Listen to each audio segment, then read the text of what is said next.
그날을 기억하자 하는 의미가 있습니다. 어떤 중요한 일이 있을 때 그날을 기억하여 지키지 않으면 그날은 우리 기억 속에 사라질지도 모릅니다. 그래서 하나님께서는 우리에게 절기의 소중함을 가르쳐 주셨습니다. 유월절을 기억하여서 지키는 것, 이는 하나님께서 너희가 애굽에서 해방한 날이기 때문이다 말씀하십니다. 맥추절을 지키라고 하는 것, 그것은 처음 익은 열매는 하나님이 주신 것이다. 초막절을 지키라고 하는 것, 너희들이 광야 생활을 할 때 불기둥과 구름 기둥으로 인도하신 분이 하나님이심을 기억하라. 안식일을 지킨다고 하는 것, 이것은 하나님이 이 세상을 창조하셨다고 하는 그날을 기억하라고 하는 것입니다. 주일을 지키라고 하는 것, 이것은 예수 그리스도의 부활의 날을 기억하라고 하는 것입니다. 절기를 지킨다고 하는 것, 이것은 잊어버리지 말아라. 이 날은 잊어버리지 말고 꼭 지켜야 된다. 그것은 하나님이 우리에게 은혜를 주셨기 때문이다 하는 것입니다. 오늘 우리가 광복절을 지키는 것도 마찬가지입니다. 하나님의 은혜로 우리나라가 광복을 맞이하였다고 하는 것을 감사하면서 또다시 이런 일들이 일어나지 않도록 마음을 다지는 시간입니다. 우리나라가 해방을 맞이할 수 있었던 것은 미국이 일본에 원자폭탄을 투하함으로 일본이 항복하게 됩니다. 1945년 8월 6일 히로시마에 원자폭탄이 떨어져서 현장에서 죽은 사람이 7만, 부상자가 7만. 8월 9일 나가사키에 원자폭탄이 떨어져서 현장에서 죽은 사람이 4만, 부상자가 3만으로 모두 20만 명 이상이 죽거나 부상을 입었습니다. 그 일로 인하여서 일본은 항복을 선언하고 우리나라는 8월 15일에 해방을 맞이하게 됩니다. 8월 15일이 우리는 해방의 날이지만 일본은 패전의 날이기도 합니다. 그 일로 인하여 우리나라가 해방이 되었지만, 그러나 그 전에 나라를 위하여 하나님 앞에 간절히 기도한 사랑하는 우리 믿음의 선조들이 있었기 때문에 하나님께서는 여러 가지 방법을 통하여 우리들에게 해방을 주셨다고 우리는 그렇게 신앙의 고백을 하고 있는 것입니다. 8월 15일은 우리나라의 경축 기념일입니다.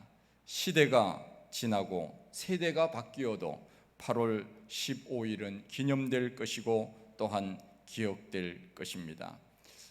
요즘은 태극기를 많이 달지 않는 것 같습니다. 아침에 저는 태극기를 달고 나왔는데 보니까 태극기를 달지 않는 그러한 가정들이 상당히 많이 있습니다. 물론 그러한 것을 잘 생각을 하지 못하고 있기도 하지만은 그러한 것이 무슨 의미가 있을까 또 생각을 해서 그렇게 하는지도 모릅니다. 그러나 우리가 하나님 앞에 예배를 드리는 것도 마찬가지입니다. 우리가 어떤 형식, 이 예배 순서라고 하는 것을 통하여 우리가 예를 갖추듯이 바로 그러한 어떤 행위를 통하여서 우리는 그날을 기억하고 또 더 간절한 마음으로 나라를 사랑할 수 있는 그런 일이 생길 수 있습니다. 여러분, 4월 23일이 무슨 날인지를 아십니까? 제가 언젠가 한번 말씀을 드린 것 같은데 아마 여러분들은 4월 23일이 무슨 날인지 잘 모를 겁니다. 제 생일입니다. 4월 23일, 여러분들에게는 그날이 거의 중요하지 않습니다. 그러나 그날은 제 생일이기 때문에 저는 기억합니다. 다른 사람에게는 의미 있는 날이 아니지만 저에게는 의미 있는 날입니다. 제가 지난 생일에 어떤 분이 이런 말씀을 하셨습니다. 목사님, 생일인데 교회가 무슨 축하라도 해야 하지 않겠습니까? 그때 제가 말씀을 드렸습니다. 말씀은 고맙지만 지금은 하지 않으셔도 된다고, 우리 교회가 100명이 넘으면 그때 하자고 제가 그렇게 대답을 했습니다. 제가 종종 그런 얘기를 합니다. 우리 교회 창립주일 때 100명이 넘으면 1단 케이크를 자르고 200명이 넘으면 2단 케이크를 자르고 300명이 넘으면 3단 케이크를 자르자고 했습니다. 그날이 언제 올지는 모르지만 한 걸음씩 가다 보면 그날이 오지 않을까 기도해 봅니다. 개인의 생일이 중요한 것처럼 8월 15일이 의미 있는 날인 것은 그날이 우리나라가 일제로부터 자유를 얻은 날이기 때문에 그렇습니다. 우리가 일제강점기 36년 동안 얼마나 많은 시련을 겪었는지 모릅니다.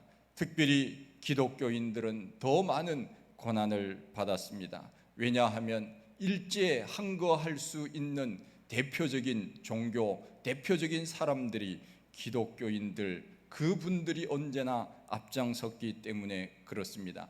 일본은 언제나 신사참배를 강요했습니다. 아침에 일어나면은 일왕을 향하여서 동방요배를 하도록 강요했고, 우리 그리스도인들은 하나님 외에는 다른 신에게 절하면 안 된다는 것을 배웠기 때문에 일제는 그리스도인들, 기독교인들이 가장 그들이 볼 때는 눈에 가시였기 때문입니다. 그래서 기독교인들이 얼마나 많은 고난을 당했는지 모릅니다. 설교할 때 목사님들의 설교 내용도 검열을 하였고, 설교 시간에 일경이 뒤에 앉아 있다가 조금이라도 일제에 반기를 드는 설교를 하면 예배를 방해하고 중단을 시켰습니다. 그리고 찬송가도 마음껏 부르지 못하게 했습니다. 십자가 군병들아 주위에 일어나, 믿는 사람들은 군병 같으니, 이 찬송가는 일제에 의해서 금지당하기도 했습니다.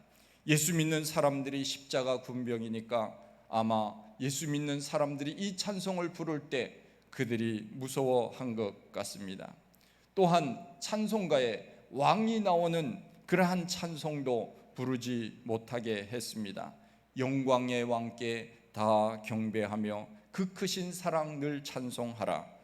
영광의 왕께 다 경배하며 그 크신 사랑 늘 찬송하라. 이런 찬송 못 부르게 했습니다. 전능왕 오셔서 주 이름 찬송케, 이 찬송도 못 부르게 했습니다. 다 찬양하여라 전능왕 창조의 주께, 이것도 왕이 들어갔다고 해서 못 부르게 했습니다. 만왕의 왕 내 주께서 왜 고초당했나, 찬송가에 나와 있는 왕이 들어가 있는 노래는 무조건 다 금지시켰습니다. 왜냐하면 왕은 일왕밖에 없다고 생각을 했기 때문에 그렇습니다.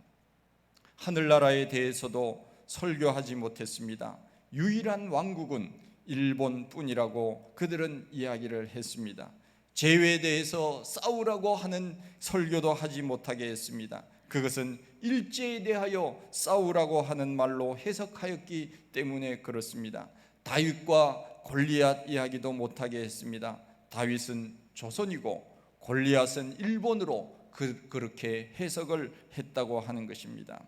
하나님의 섭리가 얼마나 놀라운지, 일본은 1945년 8월 17일에 한국의 애국지사, 교육계, 종교계, 정계, 지도자 등 20만 명을 죽이려고 명단을 준비해 놓았다고 합니다. 얼마나 무서운 음모입니까? 그런데 놀라운 일이 일어났습니다. 나가사키와 히로시마에 원자폭탄이 떨어짐으로 그들이 20만 명이 죽거나 부상을 했습니다. 이것을 누가 하셨겠습니까?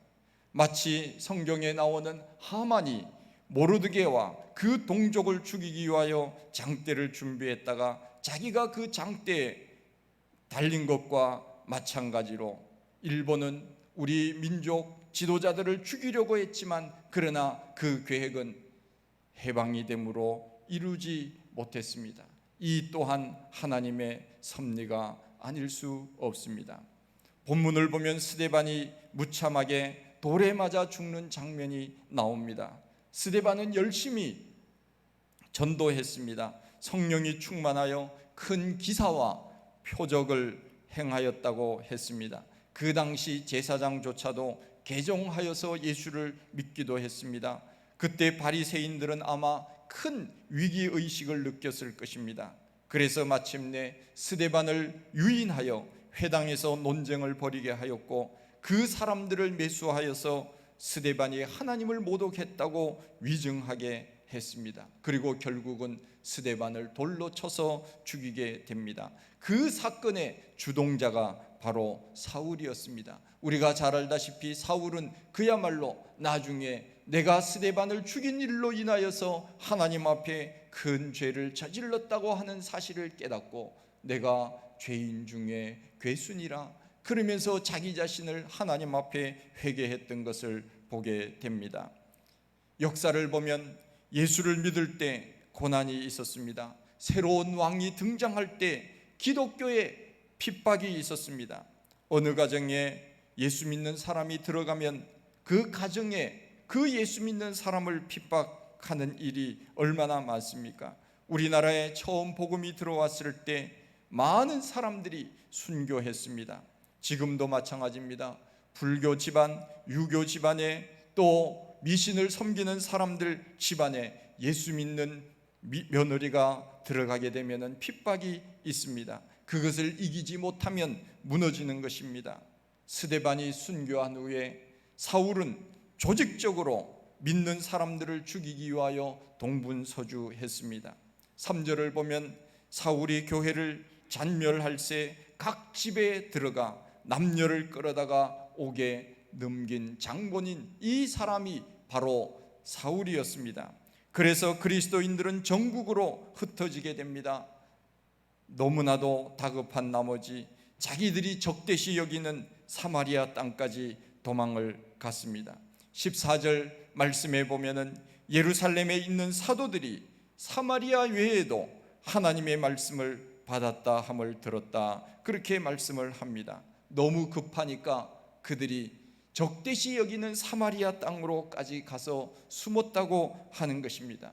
하나님의 복음은 한 곳에 머물러 있기를 원하지 않습니다. 하나님의 복음은 땅끝까지 증거되기를 원하기 때문에 하나님께서는 예루살렘에 있는 그 백성들이 흩어져서 하나님의 복음을 전하도록 하나님은 그 백성들에게 핍박을 주신 것입니다. 그런데 예수 믿는 사람들의 생리가 어떻습니까? 예수 믿는 사람들은 어딘가에 가면은 그냥 가만히 있지 않고 반드시 사람들에게 전도를 하거나 교회를 세웁니다. 이것이 순서입니다. 이런 말이 있습니다.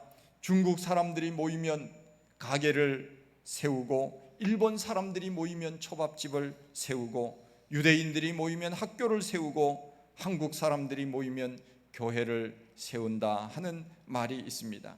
그래서 세계 어디에 가든지 한국 사람들이 사는 곳에는 교회가 세워져 있습니다. 새벽 기도회가 없는 나라의 선교사들이 가서 새벽 기도회를 만듭니다. 통성 기도도 한국 사람들이 가서 통성 기도를 가르쳐 줍니다. 그 외국 사람들은 통성 기도가 뭔지를 모릅니다. 우리 한국 사람들이 가서 통성 기도는 이런 것이라고 큰 소리로 하나님 앞에 함께 합심하여 기도하는 것을 가르쳤더니 그들도 마찬가지로 기도할 때 큰 소리로 하나님 앞에 부르짖으면서 기도하게 되었다 하는 이야기입니다. 제가 미국 풀러 신학교에서 공부할 때 학생들이 통성 기도를 할 때 이렇게 말합니다. 우리 기도할 때 코리안 스타일로 기도합시다, 그렇게 이야기를 합니다. 코리안 스타일은 그럼 어떤 스타일입니까? 코리안 스타일은 항상 기도하기 전에 뭘 합니까? 주여를 외치지요. 코리안 스타일이 바로 그겁니다. 주여 삼창하고 기도합시다. 제가 그거 잘 못해요. 주여 삼창, 제가 어렸을 때부터 주여 삼창하는 교회에 제가 안 다녔기 때문에 제가 그걸 잘 못합니다. 그래서 주여 삼창하는 것이 굉장히 아직은 어색하고, 혼자 있을 때는 제가 주여 주여 하면서 부르짖고 그렇게 기도하지만 통성으로 주여 삼창 하는 것은 저 여의도에 있는 분들이 잘 하시더라고요. 기도할 때 우리가 코리안 스타일로 기도합시다, 그래서 기도할 때 로드 로드 로드 그러면서 주여 3번을 하고 기도하는 것을 봅니다. 마태복음 7장 21절에 이런 말씀이 있습니다. 나더러 주여 주여 하는 자마다 다 천국에 들어갈 것이 아니요 다만 하늘에 계신 내 아버지의 뜻대로 행하는 자라야 천국에 들어가리라. 그러니까 왜 사람들이 기도할 때 주여 주여 주여 3번을 부릅니까? 여기 나와 있는 말씀대로 2번 하면은 천국에 못 들어간다 했으니까 한 번 더 하는 거지요. 우리 한국 사람들은 이거 한국 사람들이 만든 것 같아요. 우리나라 사람들은 워낙 3-4번을 좋아하잖아요. 뭐든지 하면은 3-4번, 2번 하면은 이거 3-4번은 해야 된다. 그래서 3-4번. 그래서 아마 성경에도 주여 주여 2번 하면 안 된다고 그랬으니까 이왕이면 3-4번 하자. 그래서 큰 소리로 주여 주여 주여 그러면서 또 그렇게 하면 또 힘이 나요. 그렇게 하면 또 성령의 그 은혜가 폭포수와 같이 임하는 것을 때로는 봅니다. 그래서 기도는 어떤 기도가 좋으냐? 다 좋습니다. 때로는 조용하게 세미한 음성 가운데서도 하나님이 우리의 기도를 들어주시고 큰 소리로 부르짖을 때도 하나님 우리의 기도를 들어주십니다. 그러니 기도의 방법이 어느 것이 좋다 어느 것이 나쁘다 그것은 기준이 없는 것입니다. 내 마음속에 하나님께서 은혜 주시는 대로 때로는 부르짖을 때도 있고 때로는 소리도 나오지 않고 눈물만 흘리면서 기도할 때도 있는 것입니다. 우리는 하나님 앞에 늘 기도함으로 하나님 앞에 우리의 마음을 아뢰는 것입니다. 우리나라가 힘들고 어려울 때 나라를 위하여 눈물로 기도했던 기도의 성도들이 얼마나 많았습니까? 우리는 그 하나님의 그 놀라운 은혜 가운데 자유를 얻은 것 아닙니까? 오늘 이렇게 번영을 누리고 있는 것 아니겠습니까? 그러기에 우리는 언제나 하나님께서 우리나라를 이렇게 사랑하셨다고 하는 그 사실을 우리는 잊어서는 안 됩니다. 우리나라가 1960년, 1970년대 우리는 경제 부흥을 위하여 열심히 일을 했습니다. 새마을 운동을 했습니다. 물론 그것 때문에 우리나라가 세계 속에 유례 없는 전쟁 이후에 가장 빨리 발전한 세계 속에 으뜸가는 나라로 성장한 것은 사실이지만 그러나 우리 그리스도인들이 그 시대에 50년, 60년, 70년, 80년대에 우리 믿음의 사람들이 하나님 앞에 나와서 눈물로 기도하고 하나님 앞에 통성으로 기도하고 하나님 앞에 복을 달라고 우리 자녀손들이 잘되게 해달라고 한국교회가 부흥하게 해달라고 한국교회가 세계에 나가서 복음을 전하는 교회가 되게 해달라고 그렇게 눈물로 기도했던 우리 성도들이 있었기 때문에 하나님께서 오늘 우리나라를 이렇게 번영하는 나라로 만들어 주신 것이 아니겠습니까? 우리는 그것을 잊어서는 안 됩니다. 사도 바울 당시 스데반이 죽었을 때 그 핍박이 없었다면 사마리아는커녕 백성들은 예루살렘에 안주하고 있었을 것입니다. 박해로 인해서 그들은 흩어져서 곳곳에 가면서 그들은 교회를 세우고 믿는 사람들이 점점 많아진 것을 보게 됩니다. 우리 유대인들도 마찬가지입니다. 그 고난이 있었기 때문에 유대인들은 더욱더 뭉칠 수가 있었습니다. 세계에 흩어져 있는 유대인들이 하나가 될 수 있었던 것은 바로 신앙의 힘이었습니다. 우리 한국 사람들도 마찬가지입니다. 고난을 많이 받았기 때문에 우리 한국 사람들도 세계 어디에 내놓아도 우리 한국 사람들은 다 삽니다. 빈손으로 갔지만은 그러나 나중에는 다 잘 사는 그런 모습들을 많이 봅니다. 어디에 가도 우리 한국 사람들은 일을 잘 합니다. 그런 민족성을 가지고 있었기 때문에 오늘 우리가 이렇게 세계 속에 번영하는 나라가 될 수 있었고 그 이면에는 하나님의 은혜와 하나님의 섭리가 있었다고 하는 것을 우리는 늘 고백할 수 있어야 됩니다. 88 서울 올림픽을 하기 전까지만 해도 일본은 세계 속에서 가장 전자제품을 잘 만드는 그러한 이 사람들이 일본 사람들이었습니다. 사람들이 일본에 관광을 갔다가 돌아오는 길에는 항상 전자제품, 일본에 가서 전자제품 뭐 사올까 그런 생각을 하던 시절이 있었습니다. 저도 일본에 가서 그 당시 1980년 그때 한번 처음에 갔을 때 전자제품을 사왔던 기억이 있어요. 아키하바라라고 하는 그 전자제품 파는 그 도시에 갔더니 얼마나 휘황찬란한 그러한 그 젊은이들이 밤거리를 헤매면서 다니는 그러한 모습들이 생각이 나는데, 그 당시에는 일본이 세계 속의 경제 대국으로 그야말로 이름을 떨치던 그러한 시대였습니다. 저도 대학에 다닐 때 세운상가에 가서 그 아이와라고 하는 일제 소형 녹음기를 사서 들고 다니면서 라디오를 듣고 목사님들의 설교를 녹음했던 그런 기억이 있습니다. 잘 사용을 했지만은 나중에 누가 그것을 훔쳐가서 한동안 제가 그걸 잊어버리고는 굉장히 마음이 아팠던 기억이 납니다. 왜냐하면은 그것이 저에게 있어서 학교에서 강의할 때 녹음을 하고 또 설교를 듣고 그 당시에는 그것이 저에게 있어서 가장 소중한 하나의 어떤 공부할 수 있는 기회였기 때문에 그렇습니다.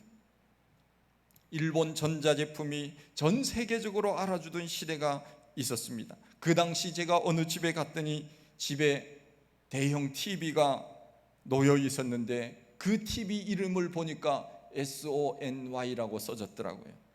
소니라고 써져 있습니다. 그 당시에는 일본 전자제품 TV, 대형 TV, 이것은 부의 상징이었습니다. 그런데 지금은 전 세계에서 제일 좋은 전자제품은 바로 우리나라 것입니다. 삼성, LG, 이것을 따라올 수 있는 그러한 나라들이 있기는 하지만은 그러나 여전히 독보적인 존재입니다. 일본의 소니, 미쓰비시, 파나소닉 이런 제품들은 다 물 건너갔습니다. 우리의 전자제품이 일본을 이기리라고는 사람들이 상상할 수 없었다고 말했지만 우리는 일본을 제쳤습니다. 화장품도 우리나라가 세계 최고입니다. 그뿐 아닙니다.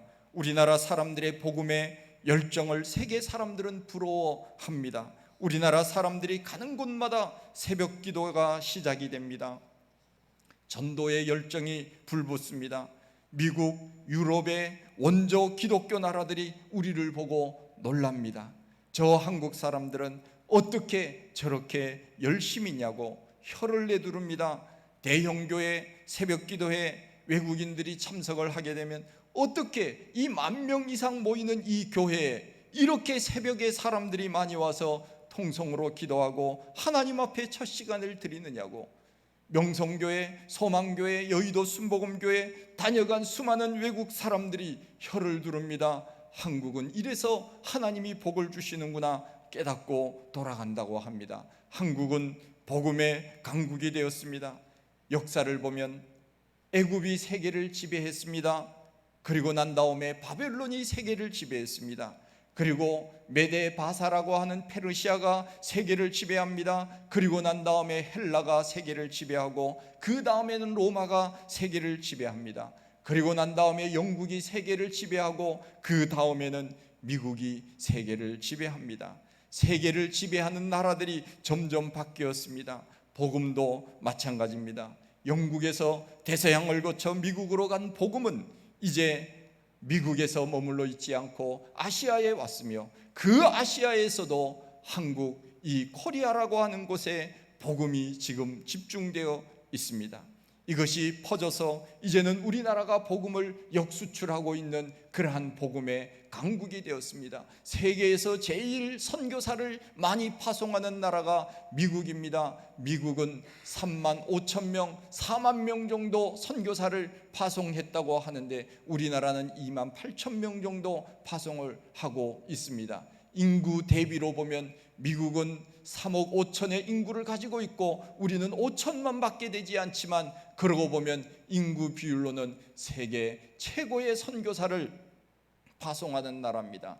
통계를 보면은 세계의 선교사를 파송하는 나라가 세계에서 제일 잘 사는 나라라고 그렇게 사람들은 이야기를 하기도 합니다.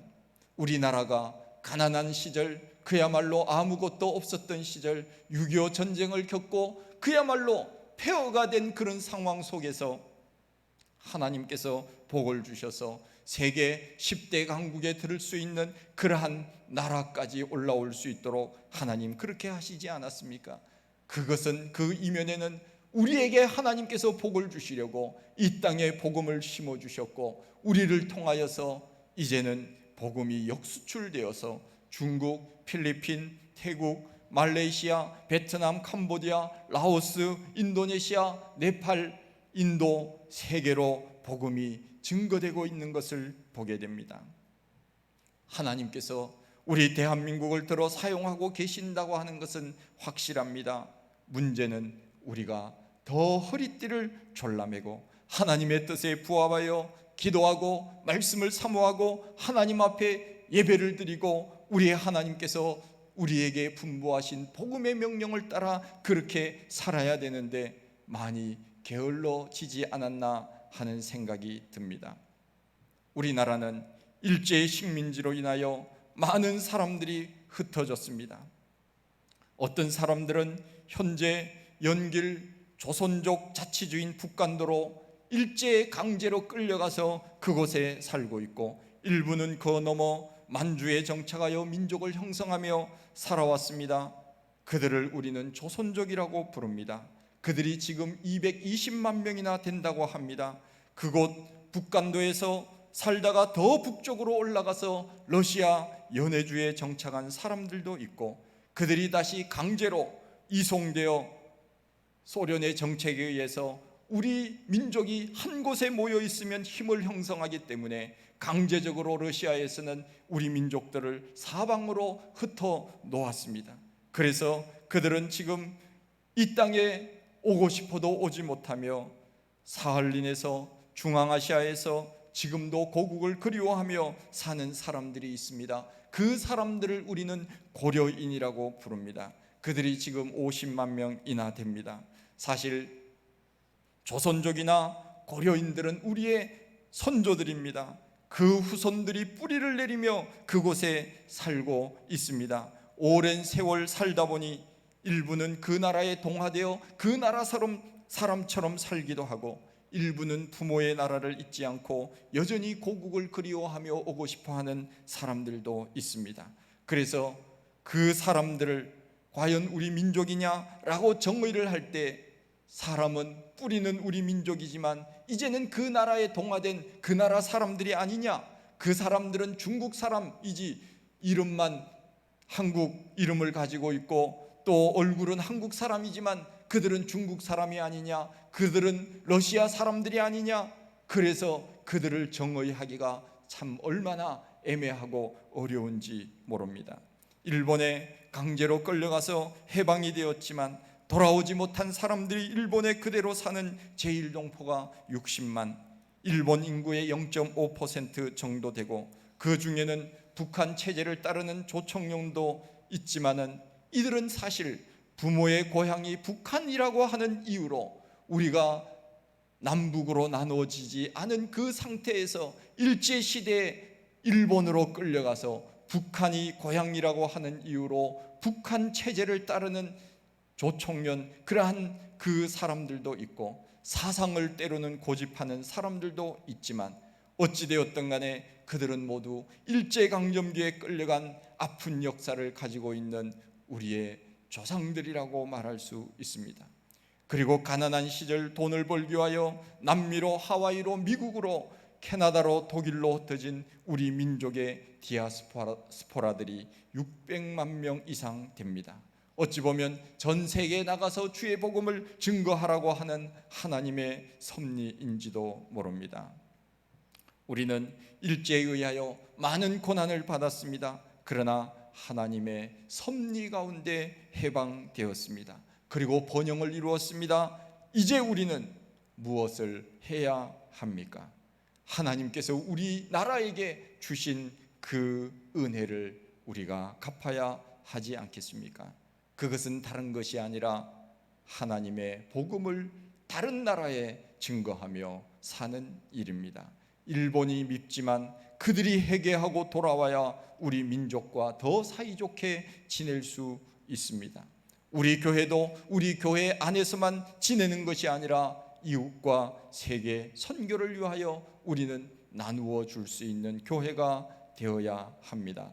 우리나라를 향한 하나님의 섭리는 앞으로 또 어떻게 전개될지 모릅니다. 우리가 알지 못하는 사이에 하나님께서 해방을 주신 것처럼 우리가 알지 못하는 사이에 하나님은 어떤 방법, 어떤 나라를 통하여 우리들에게 통일을 주실지 아무도 모르는 것입니다. 그러기에 우리는 오늘도 기도해야 합니다. 하나님 도와주십시오. 지나놓고 보면 모든 것이 하나님의 은혜와 섭리 가운데 이루어졌습니다. 그 은혜에 감사하며 고난 가운데서도 희망을 잃지 말고 하나님의 뜻을 구하며 나라를 위하여 기도하고 교회를 위하여 기도하고 세계 복음화를 위하여 기도하며 사는 우리 모두가 다 되시기를 원합니다. 하나님 아버지, 크신 은혜와 사랑을 감사합니다. 오늘 광복 76주년을 저희들이 맞이합니다. 우리는 어찌 보면은 일제강점기에 우리가 살지 않았기에 무슨 고난을 받았는지 우리는 이론적으로는 알지만 그러나 피부적으로 느끼지 못하며 살아갈 때가 얼마나 많은지 모릅니다. 고난 가운데서도 나라를 위하여 희생한 우리의 선조들을 주님 우리가 기억하고 하나님께서 우리들에게 해방을 주셨다는 것을 잊어버리지 말고 늘 감사하고 우리가 나라를 위하여 주를 위하여 무엇을 해야 할지 늘 생각하며 살아갈 수 있는 믿음의 백성들이 다 되게 하여 주옵소서. 예수님 이름으로 기도하옵나이다. 아멘.